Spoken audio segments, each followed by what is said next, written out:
Attorney Lopez, just to inform you, alam mo naman to separation of powers, power of Congress for inquiry in age legislation, and question of the subject matter with regards to COA in relation to the confidential fund. Sabi mo kasi hindi pa tapos. But just to inform you, there's a lot of investigation in my committee and ordering COA to have a fraud audit. Okay. Pending all those COA audit report. That's why this committee and this Congress has the power. Visited and asked for inquiry in aid of legislation, especially in the case of the confidential fund, in which that is a law from the GAA. Alam mo naman yan, di ba? Yes. Walang budget na confidential fund without the GAA. It is a law. Tama? Kaya nga po, just to inform you, na in Congress, well, in fact, ang dami na po.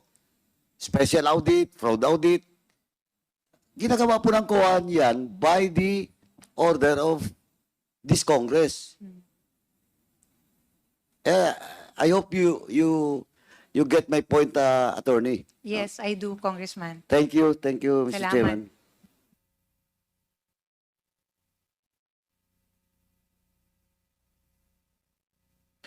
At this juncture, the Chair would like to recognize the next interpellator, the Honorable Jude Asidre.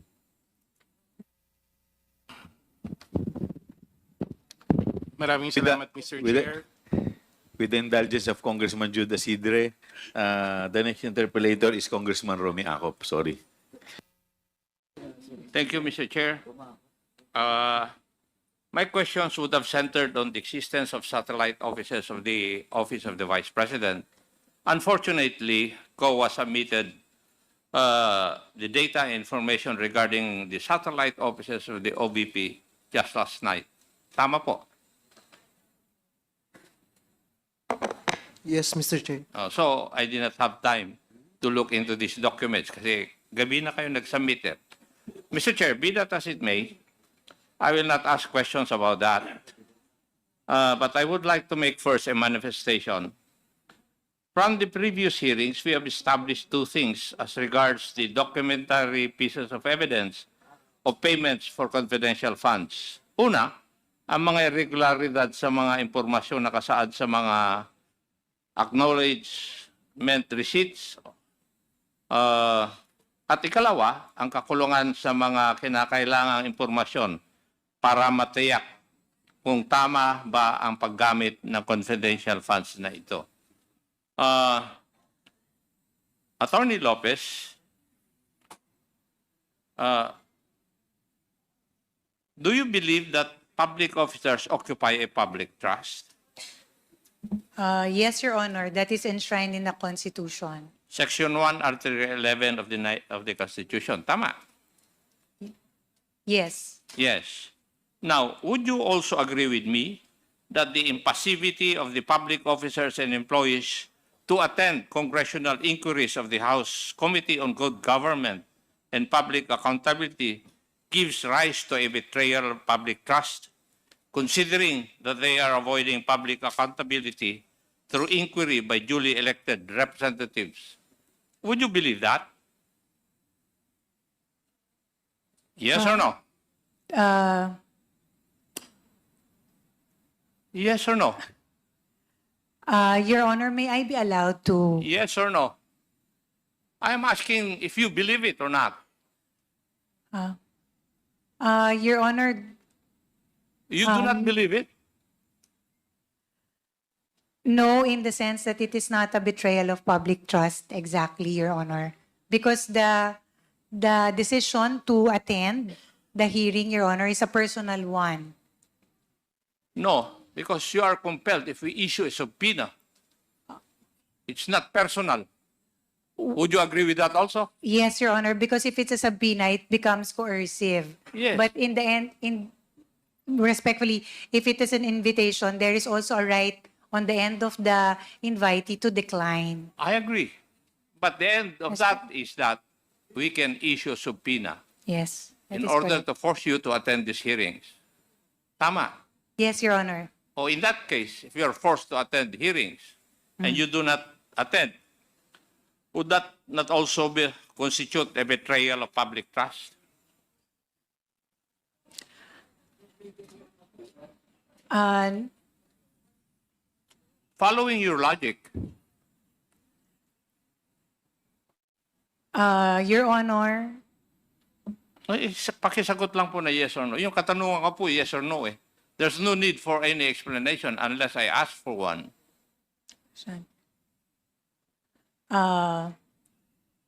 it could be, Your Honor, yes. Thank you. Would you agree also with me that public officers must uphold public interest? Yes, Your Honor. Yes. And part and parcel of the duties and responsibilities of public officers is to give due regard to the lawful processes of a co-equal branch of government. Yes, Your Honor. Yes. And the impassivity of the public officers and employees to attend the congressional inquiries of the House Committee on Good Government and Public Accountability gives rise to a betrayal of public trust, considering that their continued absence interfere with the actions and mandate of this committee, just like your two people, the special dispersing officers in the persons of Madam Gina Acosta and Madam Sunshine Fajarda. Would you agree with that also? Yes, Your Honor. Thank It is you. a possibility, yes. And therefore, being the boss, you are also obliged to see to it that they perform this duty. Yes, Your Honor, I And hear that. therefore, we expect na pagsabihan mo sila Opo. na umattend dito sa hearing na ito. That's part of your duty. Respectfully, Your Honor, that was my commitment earlier, that I will endeavor to bring them to the next hearing. Thank you.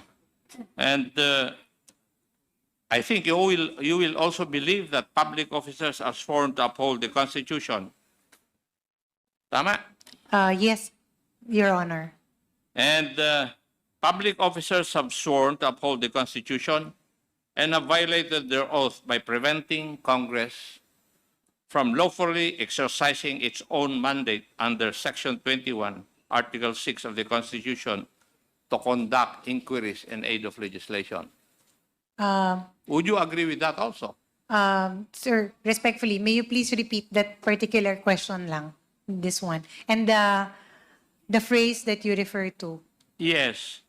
Public officers are sworn to uphold the Constitution. Yes. Yes. Public officers have sworn to uphold the Constitution and would have violated their oath by preventing Congress from lawfully exercising its mandate under Section 21, Article 6 of the Constitution to conduct inquiries in aid of legislation. Yes, Your Honor. Thank you. If you,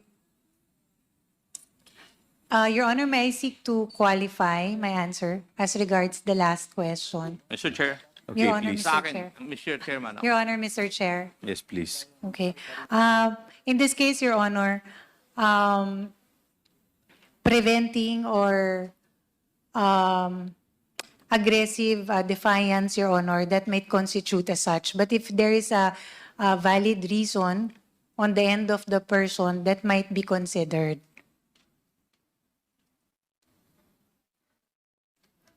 But again, aggressive and continued defiance without justification or reason, Your Honor, that may be taken as such. Congressman Acop. Thank you, ma'am. Thank you, Mr. Chair. But you will also believe that the queries of members of the committee remain and will remain unanswered if the responsible public officers or employees fail to elucidate on the subject issues by their continued absence. And the conspicuous absence of these public officers and employees of the Office of the Vice President causes immediate or threatened injury to the powers of this committee granted under the Constitution. Would you agree with that also? Yes, Your Honor. Yes. Okay. Thank you. And Mr. Chair, dahil po sa ginagawa ng mga tauhan under Attorney Lopez and under the Office of the Vice President, I believe that we can file administrative cases against the non-attending public officers and employees of the OVP before the Office of the Ombudsman. That is my point of view and my stand, Mr. Chair. Kasi they can be charged for misconduct and conduct prejudicial to the best interest of the service as a cause of action. Thank you, Mr. Chair. May I proceed? Please continue. Thank you. Clarificatory questions. Attorney Lopez, you are the Chief of Staff and Undersecretary under the Office of the Vice President. As such, you are the number 2 insofar as the OVP is concerned. Yes, Your Honor. Yes. And all those people under the Office of the Vice President. Vice President, kayo po ang tinitingnan na mataas maliban kay Vice President. Yes, after the Vice President. Yes. Being the Chief of Staff, kami po, ako, galing sa militar, galing sa pulis, yung mga iba, may mga opisina, meron silang mga Chief of Staff. And everybody of us will say na yung Chief of Staff ang nakakaalam lahat ng operations na kanilang opisina. Would you agree with that?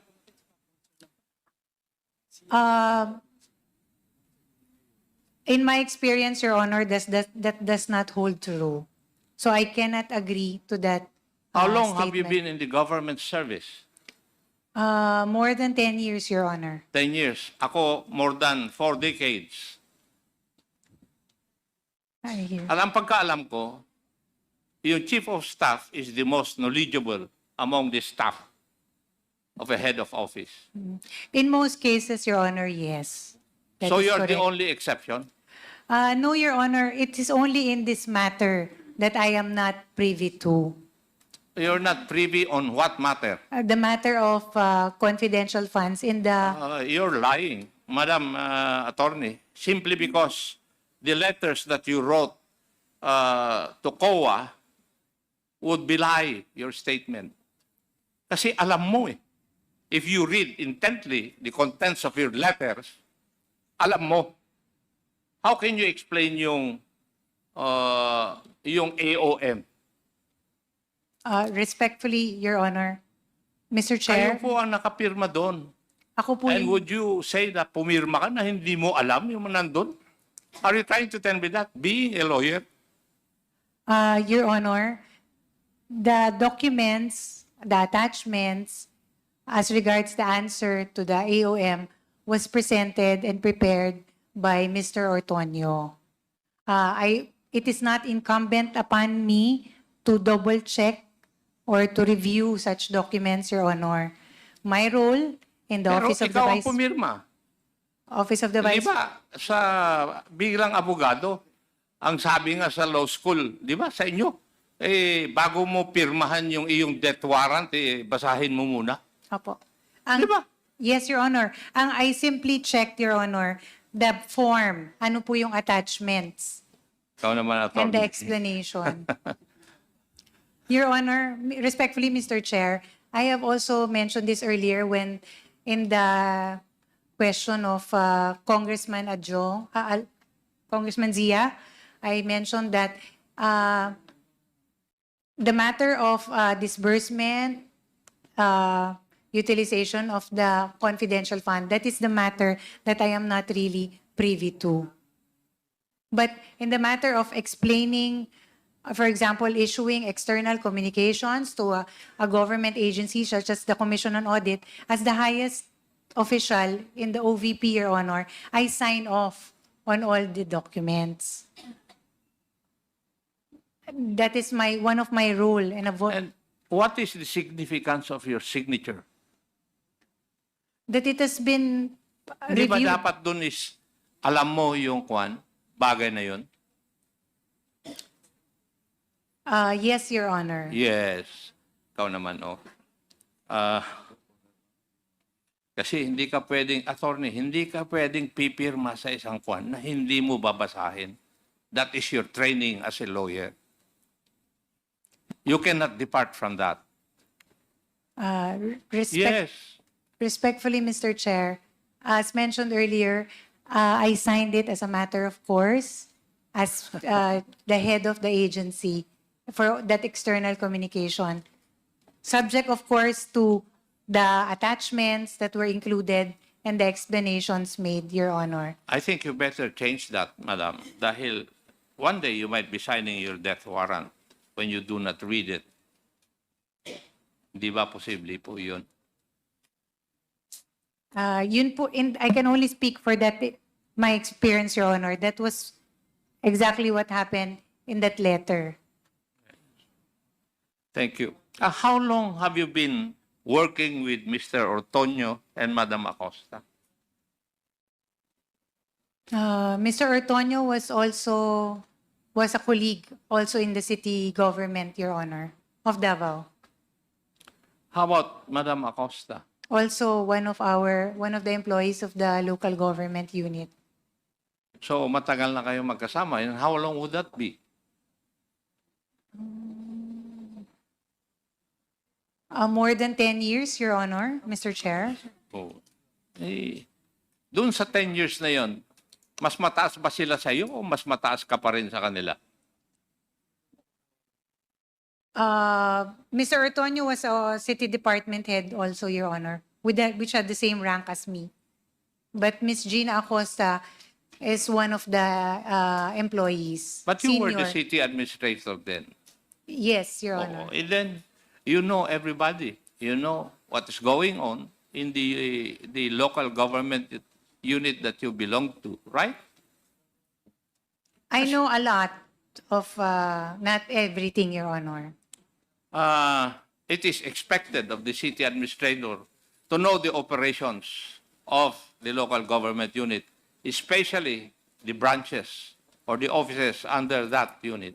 That is correct, Your Honor. Yes. Alam ko naman na maaaring hindi mo alam lahat, but it is expected of you, being the city administrator, alam mo dapat ang mga yon. Right? That's correct, Your Honor. Now, doon sa confidential fund, do you know of its existence in your office? Kasi kanina, dinidinay mo parang wala kang kaalam-alam But do you know the existence of a confidential fund in your office? Yes, Your Honor, it is part of our budget. Hindi. Yung 2022, did you know that? 2022, Your Honor? Yes, yung Yes. 125. Yes. Yes, you know it. How did you come to know about it? Your Honor, it was part of the recommendation, the request that we made to the Department of Budget and Management. Sino po ang gumawa ng sulat na yun? The letter was signed by the head of agency, Your Honor. So it's the head of agency ang gumawa. Hindi mo sinasagot yung tanong ko. Yung tanong ko is, if you understood it properly, sino po ang gumawa ng sulat na yun? Yun ang tanong ko Attorney Lopez, Are you trying please, to tell me that please be responsive to the question. Are you trying to tell me that the Vice President was the one who prepared that letter? No, Your Honor. We drafted the letter for consideration of the Vice President. We included therein all the other requests that we needed from the Department of Budget and Management. It is So a request. you know something about confidential funds. The request, Your Honor, yes. Ano naman, the request of the confidential fund. Well, yung confidential fund per se, hindi mo alam? Your Honor, as mentioned earlier in the interpellation of Mr. Zia Diong, only the disbursement, utilization, these are matters that I am not privy to. But in the request for the budget that included the confidential fund, we drafted that letter, Your Honor. Kasi in your letter to COA na pinirmahan ninyo ni Mr. Ortonio, detalyadong-detalyado It pertains to yung liquidation reports insofar as the confidential funds are concerned. And yet you're telling us you do not know anything about its utilization, but you can answer the AOMs of COA. Specific na po yun, yung mga observations ng COA. Now, kaya I cannot believe that you do not know anything about its disbursement Your or Honor. its liquidation. Kasi nandito eh. Ang nakalagay dito, if may read, we respond to each finding in the AOM in seriatim. Kalagay, the submitted liquidation reports with their supporting documents. You're already speaking of liquidation reports, and still you deny you do not know?